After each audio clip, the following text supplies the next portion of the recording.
Bonjour à tous et bienvenue dans le podcast d'une expatriation réussie. Ensemble, nous partirons à la rencontre de Français et Françaises qui ont fait le choix de vivre à l'étranger, que ce soit pour quelques mois, un tour du monde ou pour la vie. Nous découvrirons avec eux les difficultés auxquelles ils ont dû faire face à l'étranger, mais également leurs plus beaux souvenirs. Et comme l'expatriation est l'expérience d'une vie, ils partageront avec nous ce que cela leur a apporté et nous livrerons leurs conseils pour réussir votre expatriation. Partir en expatriation ou faire le tour du monde ne signifie pas forcément ne jamais revenir en France, comme en témoigne le récit de Raphaël. En effet, ce dernier a réalisé un stage d'études en Écosse avant de partir commencer sa vie professionnelle en Irlande chez Apple, puis de revenir en France pour se rapprocher de ses proches. Une expérience très enrichissante qui l'a conduit à évoluer dans un contexte international et à envisager peut-être une nouvelle expatriation, cette fois-ci en famille. Je vous laisse découvrir l'expatriation réussie de Raphaël. Bonne écoute.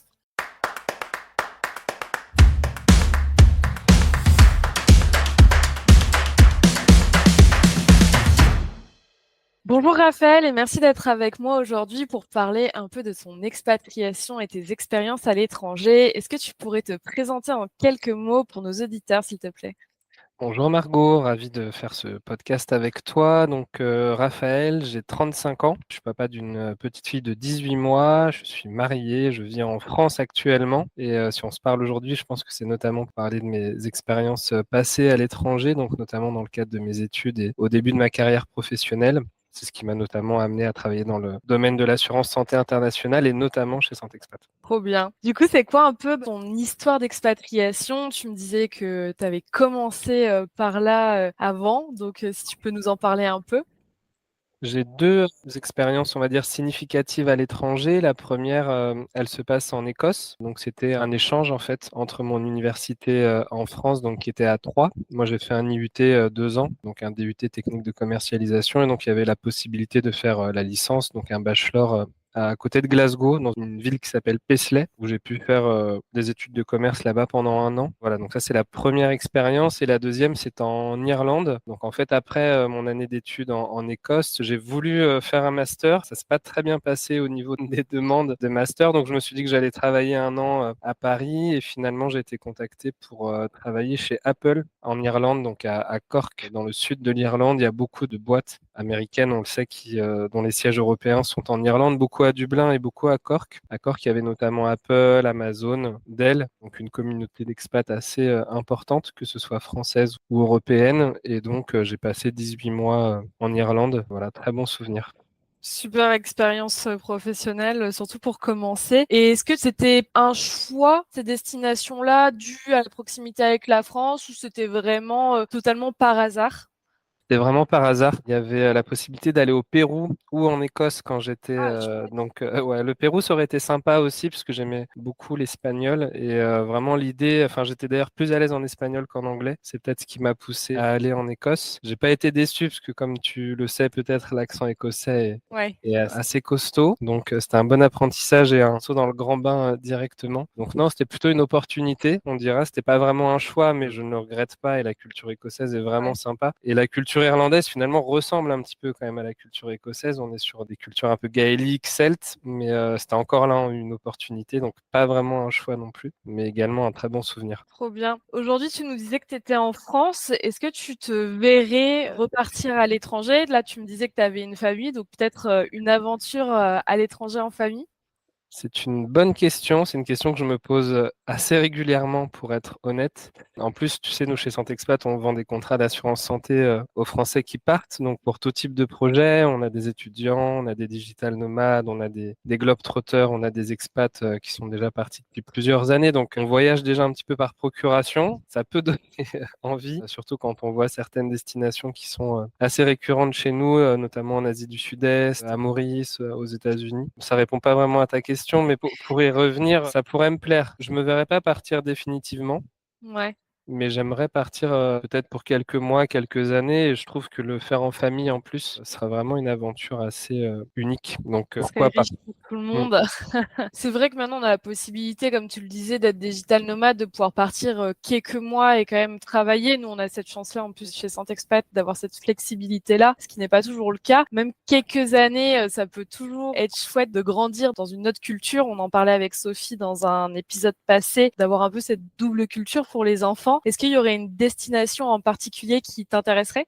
Moi, j'aime beaucoup l'Asie. Je suis pas fermé, mais après, ce serait un projet de couple, de Oui, famille, donc il faut déjà se mettre d'accord sur la destination et aussi avec son employeur, voir quel serait le plus pertinent, si on peut, voilà, avoir les deux, quoi, accorder le côté pro et le côté perso. Voilà, c'est vraiment des planètes qui doivent s'aligner. Mais c'est vrai que je suis assez attiré par l'Asie et pour rebondir sur ce que tu disais, quand on a la chance d'avoir des enfants, en effet, on se dit que ça peut être une richesse incroyable pour eux d'évoluer dans une autre culture que celle qui est la nôtre, même si nous, en France, on a aussi un brassage de culture qui est intéressant. Mais se plonger dans un autre pays complètement, je pense que ce serait une grande chance, même si c'est que quelques années pour un enfant.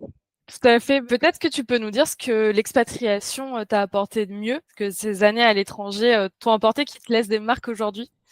Plein de choses aujourd'hui, ça me paraît vieux, mais en fait, j'ai toujours des amis déjà de mes expatriations. C'est des amitiés assez fortes, puisque quand on part à l'étranger, je pense que les expats sauront de quoi je veux parler, mais on n'a pas sa famille avec soi. Moi, j'étais assez jeune, 20 ans, 21 ans, donc j'étais expat, on va dire, de 20 à 23 ans. Et c'est vrai que c'est des années où tu te rapproches finalement assez vite d'un cocon. On se rapproche souvent des Français et souvent on dit qu'on se sent jamais autant français que quand on part à l'étranger. Voilà, on se reconnaît et ça rassure d'être avec des gens de sa communauté. Et qu'est-ce que ça m'a apporté? Bon, bah, j'ai beaucoup progressé en anglais, ce qui était vraiment l'idée de base. Et puis, je suis devenu, je pense, un adulte à l'étranger. Et ça m'a fait me débrouiller tout seul, chercher un logement tout seul. Enfin, voilà, tu arrives au début dans une auberge de jeunesse, il faut trouver un appart. Enfin, tout ça, c'est une organisation qui semble un peu vertigineuse au départ, mais qui se fait finalement assez naturellement. Et je pense que m'a apporté un peu de confiance aussi voilà, dans le fait d'avoir des projets et de s'y tenir. Donc ça t'a vraiment fait grandir en tant que personne un peu d'un coup. Tu nous parlais de l'éloignement avec la famille et le fait aussi de se faire des contacts sur place. Est-ce que c'est ce qui a été le plus difficile pour toi quand tu as dû arriver dans un pays que tu connaissais pas du tout? Oui, mais c'est vrai que quand on a en général 20-21 ans, on est à la fois aussi excité par la nouvelle aventure. Par Et l'inconnu.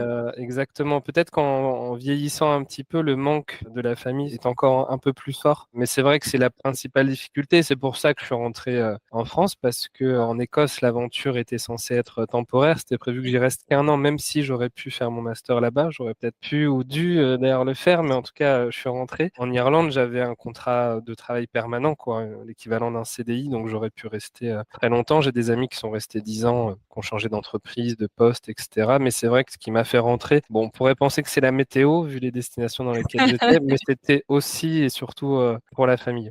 Ok. Est-ce que tu peux nous raconter un peu ton meilleur souvenir d'expatriation, le plus drôle, un peu tes anecdotes qui te restent et que tu aimes raconter? Il y en a plein. Bon, vraiment le meilleur souvenir, c'est les amitiés que j'ai encore aujourd'hui, soit de Ouais. gens qui sont toujours là-bas, soit de gens qui sont rentrés et que j'ai la chance d'avoir dans mon quotidien aujourd'hui après les avoir eus dans mon quotidien là-bas. Il y a une anecdote en Irlande que je raconte pas souvent, alors sauf à mes amis qui disent que je radote un petit peu. En fait, en Irlande, on en avait profité pour faire un petit peu le tour. Donc nous, on était dans le sud de l'Irlande à Cork. On a voulu aller dans le Connemara parce que voilà, c'est une région magnifique de l'Irlande. On avait pris des lits en fait dans un dortoir, dans une auberge de jeunesse. L'une des personnes qu'on connaissait pas dans le dortoir était somnambule et donc vraiment nous a fait très peur pendant toute la nuit. Je pense qu'on n'a pas dormi de la nuit en fait. Personne n'a dormi. Et la personne essayait d'ouvrir la porte qu'il avait lui-même fermée à clé. Qu'on essayait de le réveiller, mais c'est jamais bon de réveiller un somnambule. On parlait pas la même langue non plus, donc c'était assez flippant mais drôle aussi. Une situation cocasse qui arrive que quand on est à l'étranger. Est-ce que tu aurais un conseil aujourd'hui que tu te donnerais si tu devais partir à l'étranger?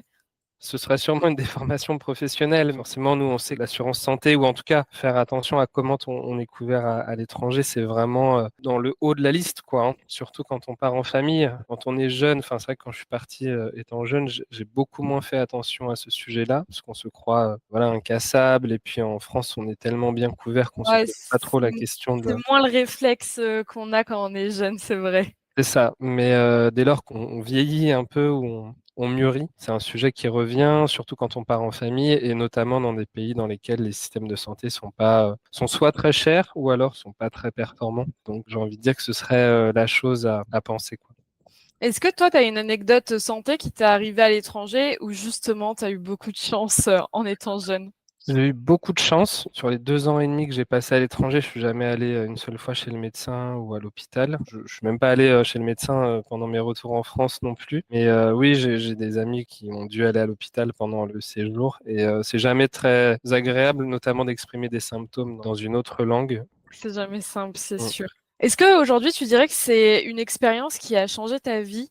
Oui, clairement. En fait, c'est le destin, quoi. On a des opportunités. Et je suis ravi que ce destin m'ait amené en Écosse puis en Irlande. Ça a définitivement changé ma vie, mes amitiés, les gens que je côtoie. Et puis sûrement une vision du monde aussi, une meilleure compréhension du monde, je pense. Peut-être une meilleure ouverture d'esprit, puisque quand on reste dans son contexte, voilà, c'est plus compliqué. Quand on part, en fait, et surtout quand on part seul, on est obligé d'aller vers les autres. Ouais. J'ai jamais fait autant de rencontres, jamais été aussi ouvert que quand j'étais là-bas. Oui, c'est vrai que l'ouverture d'esprit, c'est un sujet qui revient beaucoup dans les épisodes. Donc, on voit que c'est quand même un vrai plus pour les personnes qui partent, que ça soit pour quelques mois ou pour la vie. C'est vraiment quelque chose qui revient souvent.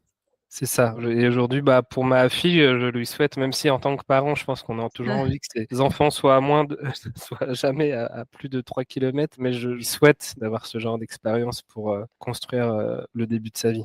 Oui, puis bon, ça permet aussi parfois de faire de beaux voyages en tant que parent. Aussi, ouais. Ben, merci beaucoup d'avoir partagé tout ça avec nous. Est-ce qu'il y a quelque chose que tu voudrais rajouter avant qu'on clôture cet épisode? Voyager, vraiment voyager si vous le pouvez. C'est une chance que l'on a, c'est une chance qu'on n'avait pas forcément il y a plusieurs générations. Aujourd'hui, c'est assez accessible. Je pense que c'est nécessaire, donc continuons les voyages. Super, merci beaucoup Raphaël. Merci beaucoup, Margot.